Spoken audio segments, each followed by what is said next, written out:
La demi-finale allée de la Coupe de la Confédération qui devait se dérouler dimanche soir entre les Algériens de l'USM Alger et les Marocains de la Renaissance de Berkane n'a pas eu lieu. La Confédération africaine de football a réagi à cette annulation. En cause, le club marocain souhaitait arborer un maillot montrant la carte du Maroc, incluant le Sahara occidental, territoire reconnu comme un État indépendant par l'Algérie. Le club marocain disposait d'ailleurs de l'autorisation de la Confédération africaine de football qui a validé sa tunique en début de saison et rejeté l'appel de la Fédération algérienne de football dimanche à ce sujet.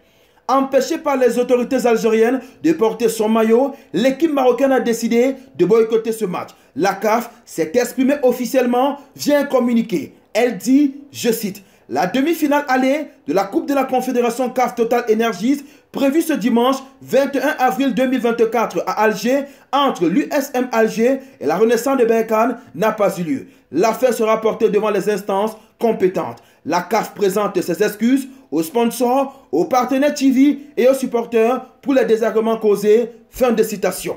Il faudra donc encore patienter pour avoir les décisions concrètes de la CAF sur cette affaire qui défraie la chronique. Sur le réseau social X, le journaliste Manzour Loum a tenté de spéculer sur les éventuelles sanctions en s'appuyant sur le règlement. Pour lui, un camp va s'appuyer sur le point 49 pour dire qu'il y a manifestation politique et l'autre sur les dispositions du point 6 relatives aux maillots en disant que leurs maillots ont été validés pour la compétition. Donc, au moment de valider, ça n'a pas été jugé comme un acte politique ou autre. Du coup, à qui donner raison, s'interroge le journaliste qui rajoute par la suite, je cite, « Maintenant, la CAF va être mal, car si elle applique scrupuleusement ce qu'elle dit, ça va finir en défaite de l'USM Alger sur tapis vert. Mais cela sanctionne le club qui n'y est pour rien.